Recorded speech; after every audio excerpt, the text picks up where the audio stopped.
Hey family, so this video is to, you know what, I have to give back to little girls because my truth can help save a life and can help um, set someone straight before they turn for the worst.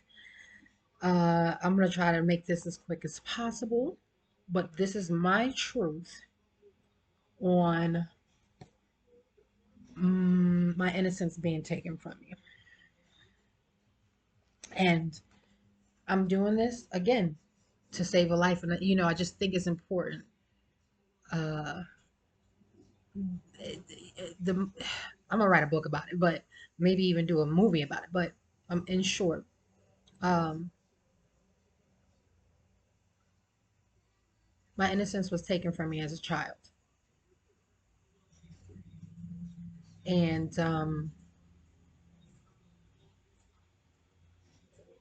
that kind of set the stage for where I am in life right now. I was recently engaging with a man for 4 years, and it started out really, really rocky. I mean, because, day one, the first week, this man, I don't even know him, but he hung up on me for no reason. So God had got my attention to sit still and because he wanted to teach and show me some things about that relationship or that situationship I was in. So I endured for 4 years until this past week I said I had enough. I can't do it anymore. But through this whole entire situationship, um, of course, the devil would put a distraction, so I can't get this message out. But he would constantly demean me. He would constantly, like, he would come out of nowhere and randomly say, "I hate your fucking guts." And then, one time he said, "Hold on." Recently, he just relocated to where I've been living for the last few years, and he said, "Oh yeah, I he said, "Oh, I got two houses, one for my kids and one for me. You don't know nothing about that." Now, I've been a real estate broker for 20 years. If I wanted to buy a house, I could have, but I know the game, so I'm not going to fall victim to the game. But that's neither here nor there. I mean, he would constantly make insults. Even like you dealing with me for 4 years, and he would make he would say stuff like "you stink" and stuff like that. But you dealing with me. How does that even make a sense? Look at the devil. So the devil, the enemy is a lie. This is how I know this is powerful. So he would constantly make insults. Oh, you look like Celie, or you like just never, but he would constantly keep coming back to me. And I'm like, God, what are you trying to show me about this man? So, of course, we would be together and he would have a whole meal and eat in front of me and not offer me anything. He would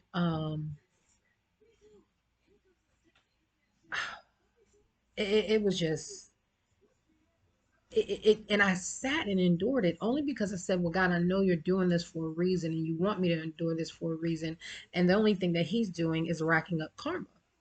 So I finally said, "You know what? This dude's got a hell of a lot of karma to pay for what he's put me through." And I tried to push him away last month by telling him I wanted him to think. And people may think this is mean, but I wanted him to think when I said to him, "I pray that your daughters end up with someone just like you." And especially based on how you treated me and have been treating me. He came right back. He came back 30 days later, a week ago. And I thought that maybe he had made a change. Maybe it just hit him. Maybe, something hit him. Then I called him the day before his birthday on the 7th. And I said to him, "What is this going to be?" I said, "Because, naturally I want to spend, spend his birthday with him, this, that, and the other." He basically said, he wow. He said to me, "Oh, mm, mm, mm. You can't make this up. He basically said, "You're not for me." No, he said, "I'm not for you," meaning that he was speaking for me as if I was saying it to him, trying to plant seeds in my mind. And I said, "I never said that." And he said, "Based on how this has been going, I can tell that I'm not for you," or whatever. Whatever. Basically, he tried to spin it as if I was saying that he's not for me. I basically said, as a base. Hold on one second. I basically said, um, in that moment, I knew that because he's constantly trying to put words in my mouth. Like he'll say something like when he said, "Oh, I'm relocating, find us a house," and I said, "Well, what's the budget?" Never told me the budget. All of a sudden, he's relocated here and he's got two houses. And then in that same conversation, he's like, "Well, I told you a whole year beforehand that, yeah, you did, but how am I going to find us a house when I don't even have a budget?" Right? In that moment, I said, "You know what? There's no need for us to talk to each other ever again. We don't need to communicate. Nothing. It's over." And I hung up. And he texted me immediately after that. And he said, and you always know when someone's in the background when you're speaking to someone because they try to spin a narrative and make something look like something else. I said, "Did you ever tell me what the budget was?" Then he says, "Oh, I don't want to talk about that." He doesn't want to talk about that because he's sitting in front of someone who he wants to make look like something that is not. Cool. So I said to him, when I hung up, he texted me and he immediately laughed. Immediately after that, his exact words were, "Okay, you made my decision easier. Thank you." Which was, if you had a decision to make, I wasn't the only one.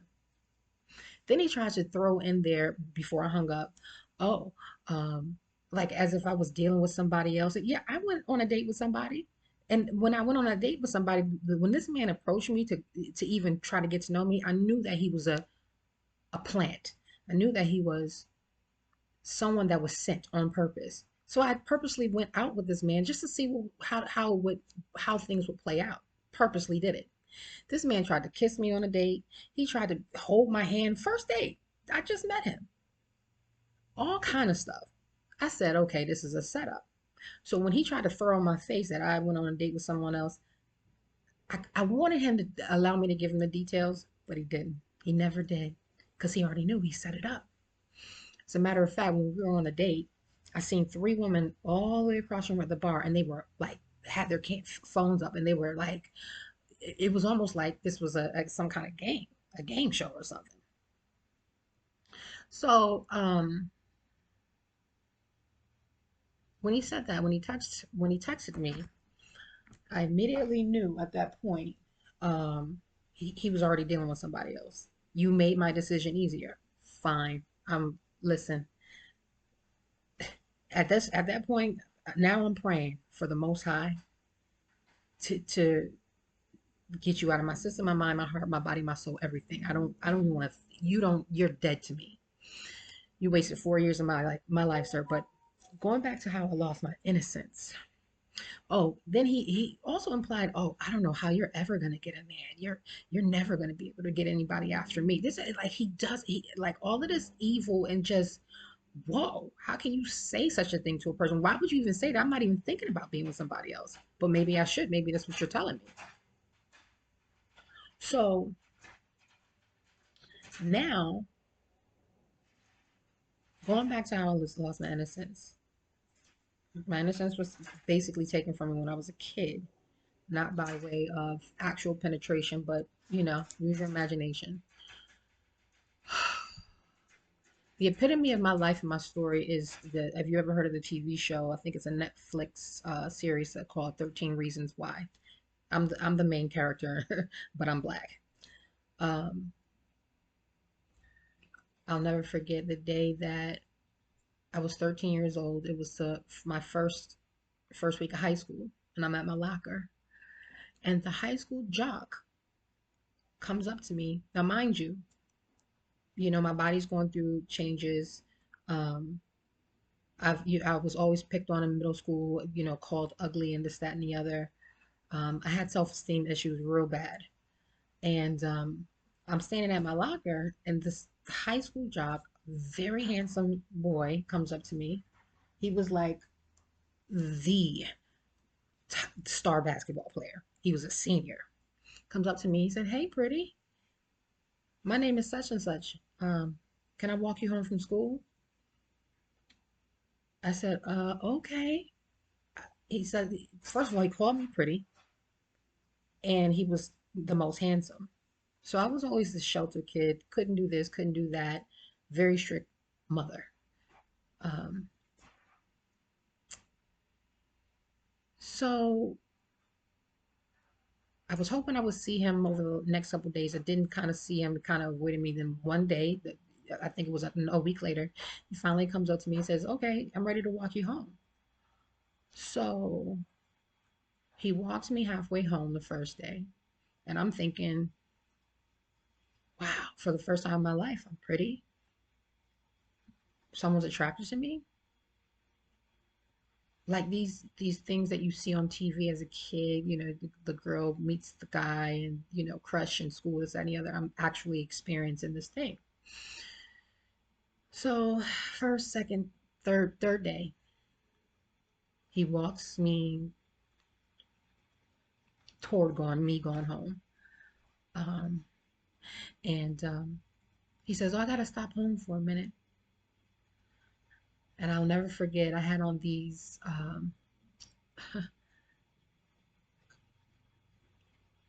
white stockings, an old tweed skirt, looked like it was pleated, kind of, cheerleader-ish.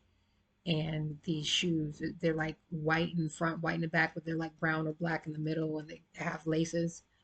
And I had on an argyle vest, and I had very preppy, just put it that way. And we go inside his house, and he said, "Oh, that's my sister. She's in the kitchen." And he walks us past, and we go to his bedroom. So I'm like, "Oh, okay, wow, cool. He's, bringing me to his house or whatever." Da, da, da. Never in a million years did I think that that was the day. So he immediately starts kissing me. And then I'll never forget it because he had like a single, like a twin bed, and it was like a TV in front of it. I think maybe sitting on some milk crates or something like that. I was just like in my own world. Um, he was the first kiss I ever had too. Um, he laid me down, and then he started to take off my pantyhose, and I didn't think anything of it. I'm not thinking about what's getting ready to happen. I just know I'm being kissed, and it's just this is happening or something. I'm being loved on by this guy. So he takes my stockings off, then my underwear, and then he pulls down his pants. And I immediately tried to squirm and close my legs. I started to get nervous, and he was just like, "Relax, relax, be quiet, be quiet." And he penetrates me, and I didn't feel it. And I guess he had maybe put lubricant on or something like that. And then I felt it. And then I screamed. And I knew I was in trouble. I knew something. I knew like everything had changed in that moment for me. And I immediately put my clothes on. He was like, "You gotta go. You gotta go." And I put my clothes on, took my stuff, and left and started walking home. I felt violated. I felt um, lost. I felt lost. I felt um, now, prior to the third day, that day that it actually happened, I had come home maybe like the second day, or yeah, after the first day he walked me home. I said, "Mom, this guy," I came home, I said, "Mom, this guy is telling me he's pretty. He wants me, he's telling me I'm pretty, and he wants me to be his girlfriend. I like him a lot. I think he's really cute. And my mom, being my mom, you don't, this is her response. You don't need to be thinking about no boys. You need to be only be thinking about your homework. And she actually beat me for even trying to have the conversation about this guy coming on to me for the first time in my life and how good it felt to be, after just years of being bullied and this, that, and the other. So, you know, naturally, after my mom had beat me for even trying to talk to her about it, that third time when he did um, ask me to, you know, if I wanted him to walk me home, um, I clung to him even more because it was the, it was, it wasn't rejection. It wasn't, um, it didn't feel like rejection. It didn't feel like being bullied. You know what I mean? It didn't feel like I was getting in trouble, right? So after it happened and I got home, um, I didn't even know I was bleeding, but I had on white stockings. My mom looked at me when I was coming up the stairs in my stockings, and she lost it and she beat me.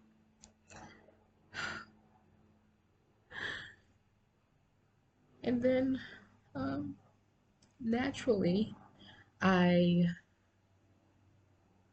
wanted more of him because I felt it was love. Now, prior to me losing my virginity, I was before we moved into this house, um we lived at another house, and my neighbors, we used to, hang out with the, next door neighbors' kids and this, that, and the other. Well, these were like kind of like my best friends growing up. It was three little girls and a little boy. I was being babysat until my mom and dad came home from work by my neighbors' daughters. They don't want me to tell this story. I was 7, and I'll never forget. We were all watching that Flintstones down in the living room. 7 years old. We were 7, 8, 9, and the baby was 5, and the baby boy had to be 3, something like that. And I'll never forget. The father was upstairs, and he called each little girl upstairs one by one, and they all came downstairs crying. And they said to me, "Dear, don't, whatever you do, don't go upstairs. Don't go upstairs."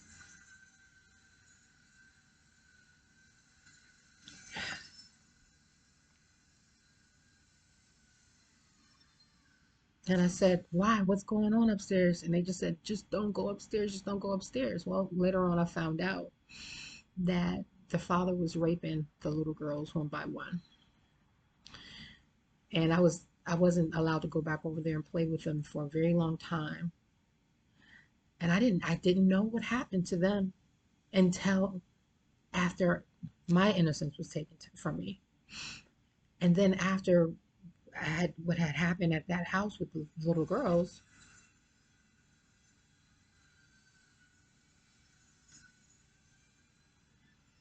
my father stopped. My father stopped embracing me, showing me love. He stopped giving me kisses.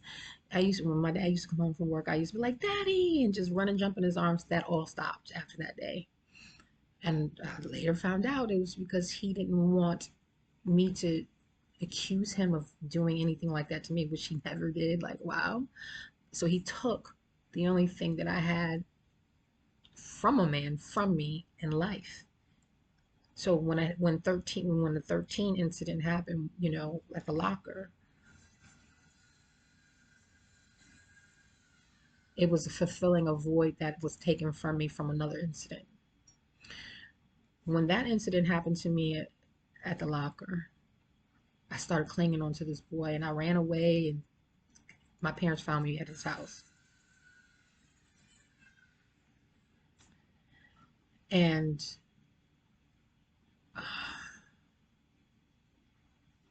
I got put on probation. I got so, like, listen, I was the demon to everybody, right? But all of it was happening to me. So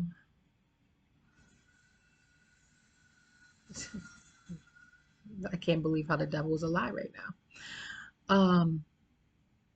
After that, pause. They're doing this on purpose. After that, and I'm uploading this, I'm making sure I upload this because now I know this is happening on purpose. So after that, all the basketball players, every guy in high school and outside high school was trying to get with me.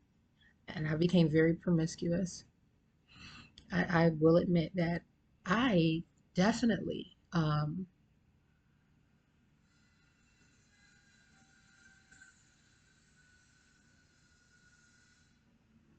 uh, I, I was damaged from a child. And I was seeking something that was taken from me. And everybody took advantage of me. Everybody.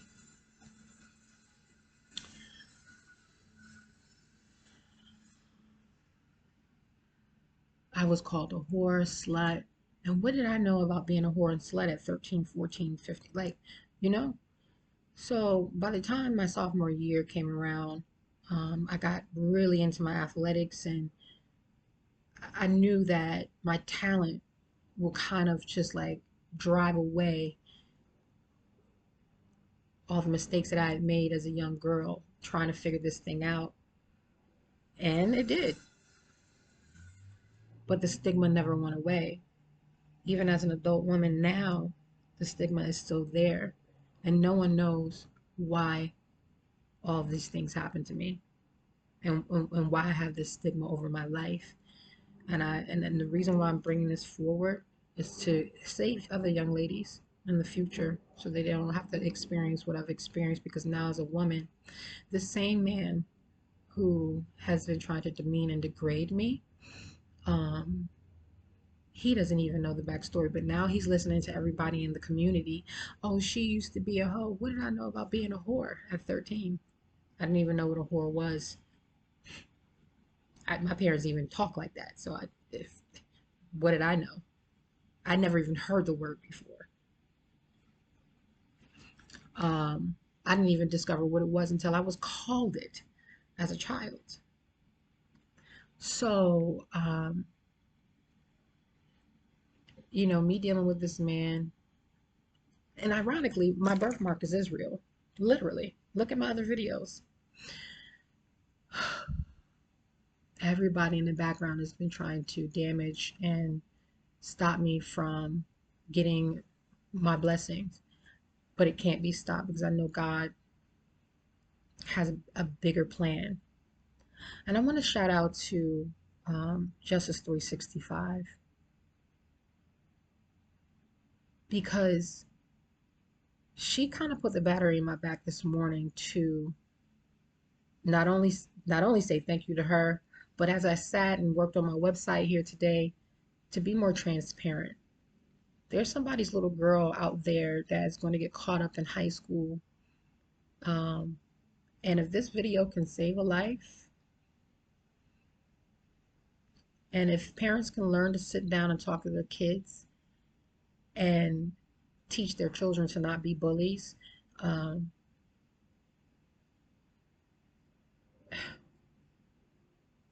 so anyway, yeah, I definitely, I was 13, 13 reasons why I was that girl. And it's just people start telling lies. Oh yeah, I did too. I did too. I did too. And it just became, I became the punching bag. Yeah, I definitely did things with several guys, but at the end of the day, um, it compounded with people who just wanted to, basically, people who wanted to be followers, people who wanted to be followers of the crowd. And here I am, the punching bag. Now, in addition to that, My family thought it was easy to join in on the bandwagon. Well, let's make her the sacrifice. Since she's already got the name and the stigma, let's sacrifice her. And then as an adult now, I became a sacrifice because of something that was done to me.